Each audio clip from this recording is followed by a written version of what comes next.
Hey folks, it's Nate. Thanks for joining me at the art table again today, and we're ready to take another look at 20th century boys.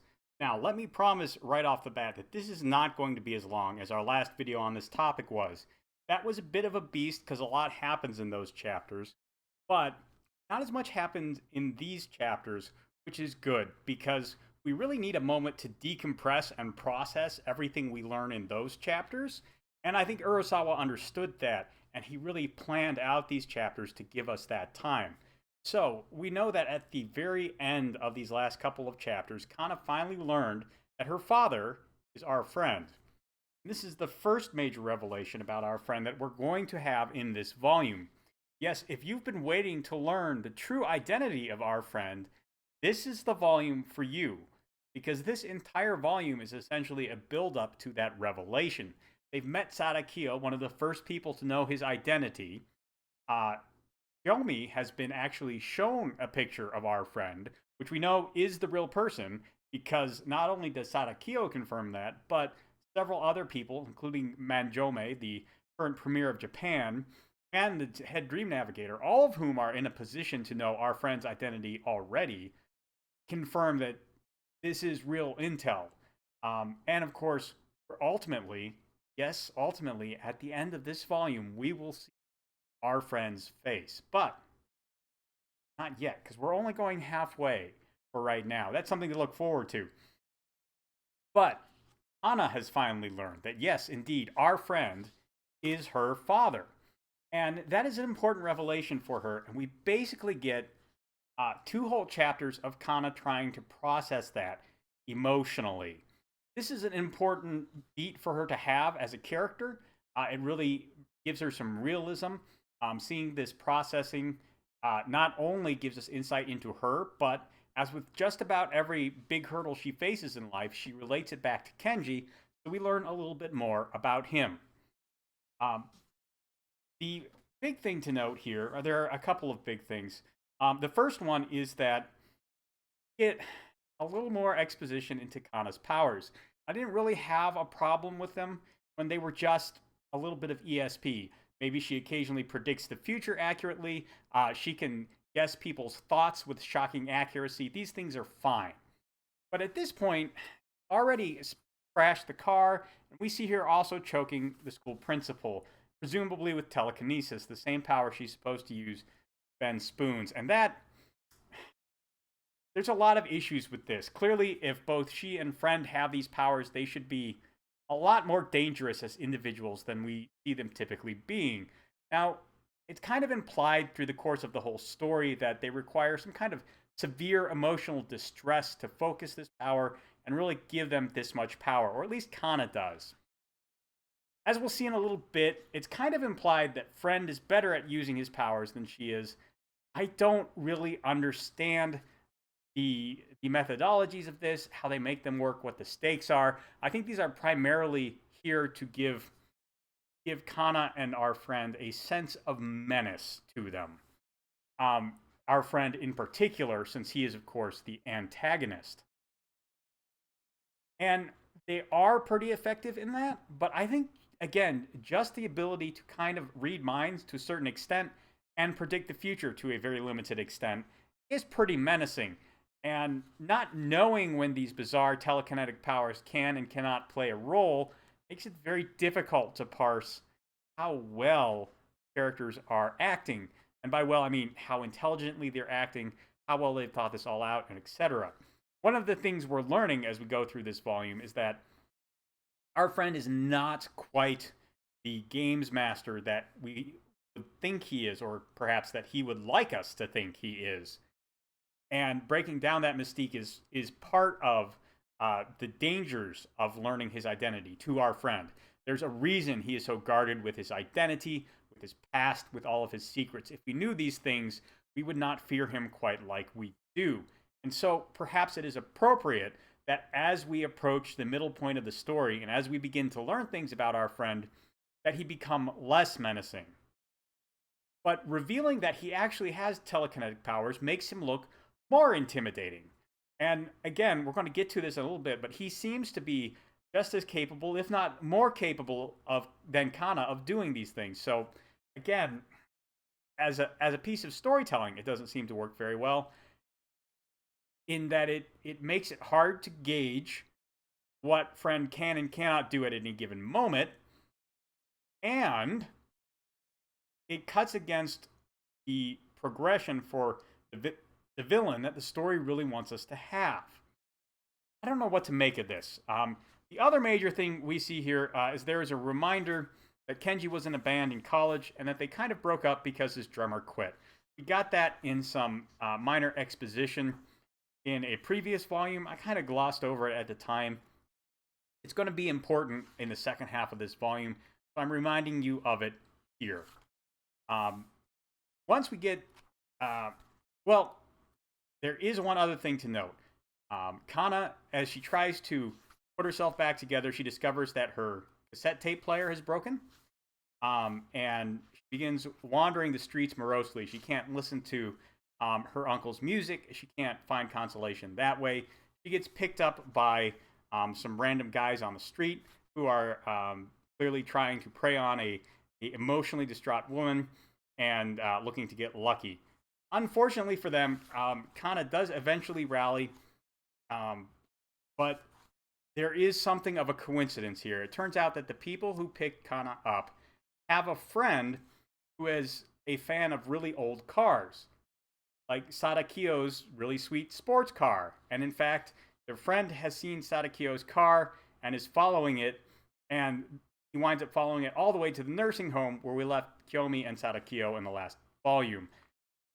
This is a really major coincidence, especially in a city the size of Tokyo, which is enormous. And it bothers me quite a bit that it's this convenient for Kana to just get from where the car wrecks to the nursing home, because that's where they eventually wind up. And I just feel like there was a way to introduce these facts about Kana in a way that did not require this extra step to get her to the nursing home. Like the most obvious one being that on her way to the head dream navigator to meet with Kiyomi, perhaps she just doesn't spaz out as early. I think that would have made the story flow a little better in that regard, avoided the coincidence, but would not have given her the time here to unpack, which is apparently important to Urasawa, if not necessarily to Kana. Not sure why things played out this way, but it is how they played out. Again, there are flaws in this story. I'm not a big fan of them. This is one that really rubs me the wrong way, because very little here happens because of coincidence. This is one of the things. I suppose you could try and handwave this as perhaps Kana's ESP powers allowing her to find the right people to hook up with, get her where she needs to go. We don't get anything that hints at that, so I'm not going to go with that. One other thing we see happen is Kana goes to an arcade and she plays a fighting game, which then glitches out, presumably because she was interfacing it with her powers. And again, this is part of what really bugs me about the way psychic powers in this work. We don't know what they can and they can't do. Apparently, they can't interface with technology in some ways that would be useful, but Kana never gets any control over them. Apparently, Friend never found this use for them because we never see them used this way in any other situations, especially some where they would be really useful. I don't get it. I just don't get what they can and can't do at this stage of the story. And I feel like they become a little bit of a liability, not because Urasawa overuses them, but because he seems to use them in ways that he thinks are cool, but never explores them. And I'm just wondering why the characters don't at least try these powers in this way and give us some exposition, maybe saying that we've done this and it doesn't work. It doesn't add up to me. Anyways, after all that, we go to the diet. We meet up with Manjome and the chief dream navigator, who are ostensibly married, although they don't seem to like each other very much. And there's a lot of roundabout dialogue here, a kind of verbal sparring. It's a lot of fun to read, but it doesn't cover a whole lot of ground. Basically, what we learn is that Manjome and Dream Navigator are worried that the lie of 1970 will be exposed. We don't know what that lie is. There aren't a whole lot of clues to go off of yet, but we know that as obsessed with as our friend is with his childhood, anything about that is going to be a big deal. This is a weakness that can be exploited, and it's important that our heroes learn what it is. Okay. The other thing we learn is that the chief dream navigator is going to be artificially inseminated with our friend's child. And the reason for that is because, as we've said before, these books of prophecy are very important to our friend. Not really to other people, it seems, but to our friend. It's important that they play out the way he wrote them. And in order to do that, the Friendship Democratic Party has been manipulating events a great deal to make sure things go off as written. And since Kana's mother is not to hand right now, and Kana doesn't seem to be willing to work with the FDP, they are taking steps to make, as Manjome says, the Holy Mother. They are trying to co-opt the prophecy and manipulate it to their own ends. Our friend can become the president of Earth, as the second book of prophecy says will arise. That's very interesting, and it's important exposition.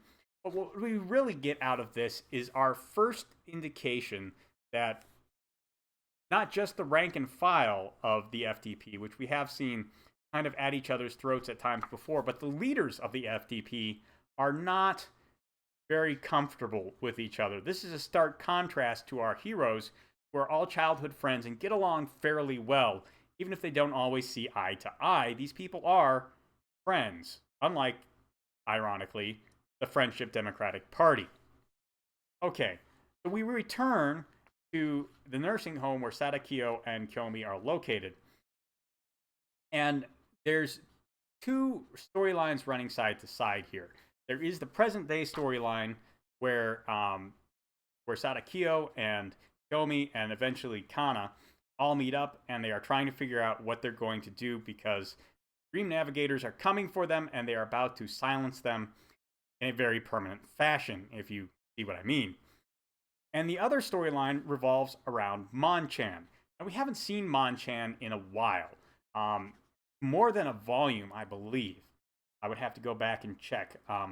It has been at least a half a dozen chapters, which in the publishing schedule is, okay. We first see him again in chapter 4 of this volume, so yeah, at least half a year, maybe a full year in the publishing of this story, since we've seen Mon-chan. And now we finally start to learn a little bit more about him. We learn how he played rugby in college. And he really wanted to go out there. He wanted to score tries, which is like a touchdown, except in rugby, if you're familiar with American football. And he couldn't do it after college because his mom got sick and he went into a much safer line of work so he could afford to pay for her medical care. And then after his mother passed, he started his own business, but he never found the business life to be exactly what he wanted it to be.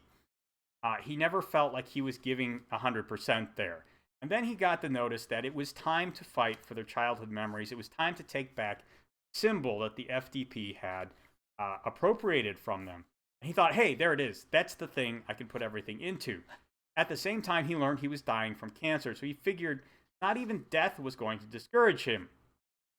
And that's what he thought right up until bloody New Year's Eve. And then he got scared. Mon-chan was there, and he was working hard, but just like in other parts of his life, he never found it in him to give his all, unlike Kenji. And that ate at him. That was why, in 2002, he started going out and trying to collect all the pieces and understand who Friend was and how he could be dealt with. And that investigation eventually led him to Sadakio, who was, even at the time, a school teacher. And Mon-chan leans on Sadakio until he gets the whole story. And he writes it down, and he says, Sadakio, you've been working with our friend for a while now, but you've done the right thing. This is going to make a difference. And As they leave together, um, Mon-chan actually tells Sadakio this whole story about how he got cancer, about how he was looking for a purpose for the last years of his life. Then he realizes, and how, well, not at this moment, but how he realized at the critical moment in Bloody New Year's Eve, the truth was that he loved the life and he wanted to live as long as he possibly could, which he tells Sadakio right before Sadakio beats him to death with a brick. Seems like a really cruel ending for Mon-chan, who is a good guy and who did legitimately do very difficult things in pursuit of the truth and justice in opposing the FDP, but this is necessary for a couple of reasons. First, from the story perspective, you can't actually have Mon-chan share the truth with people in 2002. The FDP didn't have as much power then as they do in 2014, so they could conceivably still have been toppled at that point in time. But more importantly, Mon-chan's story arc is really done at this point, and we need the impetus for Sadakio's, and we've been seeing this arc playing out the whole time we've had Sadakio around. And now we are getting the conclusion. Calls in a cleanup team from the FDP, and he walks away trying to assure himself he is a good person. Says it to himself over and over and over again until finally we see him here saying, I am, and then in the present, a bad person. Clearly, murdering Mon-chan was destructive to Sadakio in a way that the passive-aggressive abuse he got from our friend, the contempt of the FDP, and even his peers in the education industry was not. It made him confront his own personal shortcomings in a way that just being scolded could not, in a way that being manipulated could not, in a way that being depressed could not. And when Kana comes to Tokyo, we learned that Sadakio keeps tabs on her because he's still trying to resolve his question of whether he's good or bad. And when he sees her in Shinjuku Catholic, he comes to the realization that he's bad. That's interesting for a couple reasons. First, because it's a church, which is a place where you are confronted with your shortcomings. But second, because it is Kana, not Acho or not even Kenji, who makes this clear to him, because Kana is weaker than her father in all aspects and is not as brave as Kenji, but she is still struggling, and it's what convinces Sadakio to try. Now, this whole time, the Dream Navigators are working to cut off the escaping fugitives, Kana, Yomi, and Sadakio himself. They've got them trapped on the roof of the nursing home, which is appropriate both because it puts the most distance between the Dream Navigators and our heroes, but also because Sadakio is really attached to the roofs of buildings. We practically always see him there, at least when he's first introduced. And it's appropriate that he should be here on the roof as well at this moment. He was always looking for UFOs to come and take him away. There's no UFO this time around. There's a helicopter. And at first I think it's the FDP's helicopter. But, there is one person in play who hasn't actually taken a major action in this story. And it's his moment. Because Yoshitsune is here, babies. He brought a helicopter to make a really crazy getaway.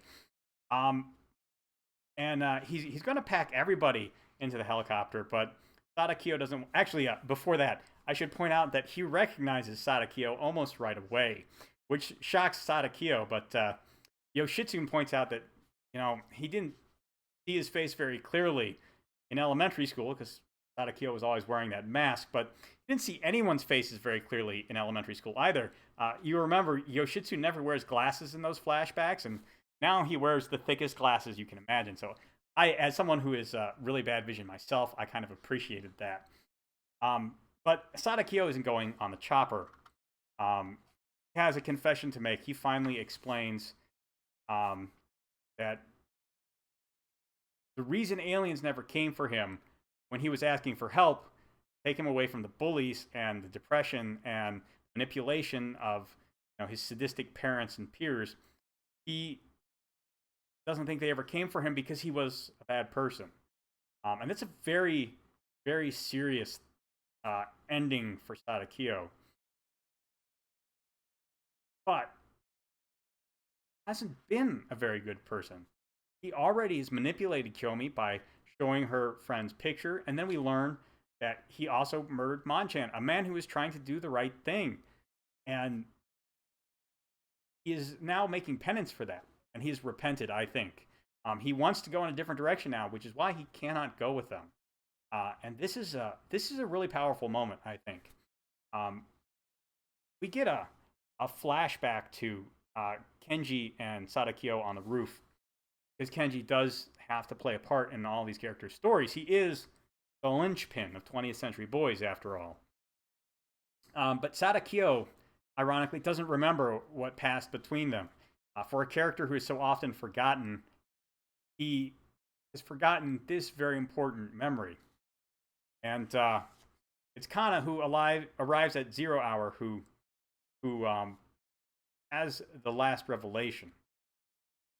But before that can play out, there is a little bit of exposition here.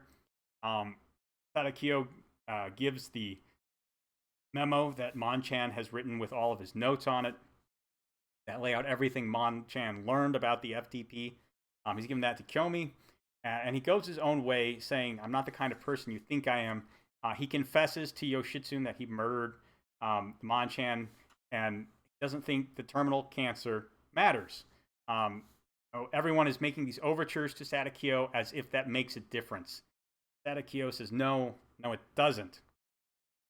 And finally, to explain this to us, Anna tells us that Kenji remembered meeting Sadakio on the roof. And Kenji was trying to bend a spoon. This is, again, a running theme. Yuri Geller did this illusion where he bent spoons, and everyone tried to figure out how to do it. Kenji was about to cheat by using the fingers of his other hand to bend the spoon, when Sadakio tells him, you can't cheat. It doesn't count if you cheat. And Sadakio can't cheat. He has to face up to the fact that he has been an evil man his whole life, and that means he has to go around and he has to confront our friend. So he bluffs his way out and past the Dream Navigators using a couple more pieces of friend memorabilia. They are too scared of crossing our friend to let him destroy those, so they let him pass instead. Sadakio takes off in his sporty car. Our friends leave in their helicopter. But then there is a news report that tells us Sadakio's car was found burned out on an open stretch of the highway with his body in it. Most likely, the car was destroyed. Witnesses say it caught fire, but my belief is that we are supposed to infer from this that our friend used his psychic powers to destroy the car. We've already seen Kana do a very scaled down version of this. Again, this is the kind of thing that makes me wonder why we don't see these powers being used all the time. There are a lot of implications that one of the things about our friend that makes him a scumbag is he cheats. And he does use things that help him out, even though he has legitimate powers. So it's possible there was a car bomb in Sadakio's car. Never really clear. And honestly, if there was such a thing, why wasn't it used until this point? Sadakio was a loose cannon even before this. They were ready to murder everyone in the nursing home just to get him. So I think we're supposed to infer from this that our friend finally decided to personally take care of Sadakio by blowing up his car with his psychic powers. But again, I can't add this up. There's a lot of other situations who should have been using those powers, and he doesn't. So, yeah. Again, these powers, they annoy me a little bit. They can be a plot hole at times, but it doesn't ruin the story. It's still a really good story. It bothers me sometimes. So, we move on. It is time for a new part of the story. And that new part of the story is looking for Kana's mother. We know she's alive. Known she's alive since the middle of the last volume. And now, thanks to Monchan's memo, we have enough information to go looking for her. Or at least Kana does. Kana goes to this little seaside town in Japan, which was Endo, her name. Um, Gosh, we get it in a couple different places. I will look it up. Kiriko, Endo Kiriko, was last seen working at a hospital in this town. So again, there's a lot of exposition and slow unpacking here that I'm just gonna glaze over. We do get a brief return to Yoshitsune's secret base, where all the characters gather again for just a few moments. They touch base. Uh, Shomi is taken into custody because now she knows our friend's face, so she's safe on her own. They learn the address of this hospital from Monchan's memo, and then we are off to the races. Kana spends a lot of time, 3 or 4 chapters, I think, poking around this hospital, only to eventually see the FDP sign there, realize that they were researching something bad here. She sees a couple of references to Godzilla in her mother's hand, talking about how she trampled 150,000 people to death.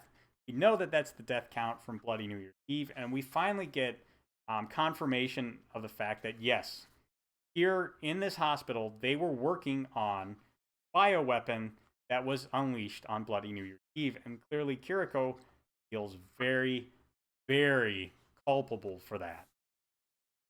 But we leave Kana alone with that revelation, and we jump forward, or we jump back to Tokyo, and we see that Shogun is up to his old tricks. Yes, we haven't seen Acho in quite some time, but he has set up a booby trap for somebody who he kidnaps to get some exposition from. He's looking for Yamane, who is another classmate that they had when they were kids. A character we have seen in some of the flashbacks to when they were young, but we haven't seen in the modern era yet. They kind of zero in on him for the purposes of trying to. No, I'm sorry. I'm getting ahead of myself. So yeah, we see Acho capture Yamane's successor at his pharmaceutical company, and they begin to zero in on his location. And we also see Yukiji Yoshitsune and Kiyomi identify Yamane because she saw him in the VR game.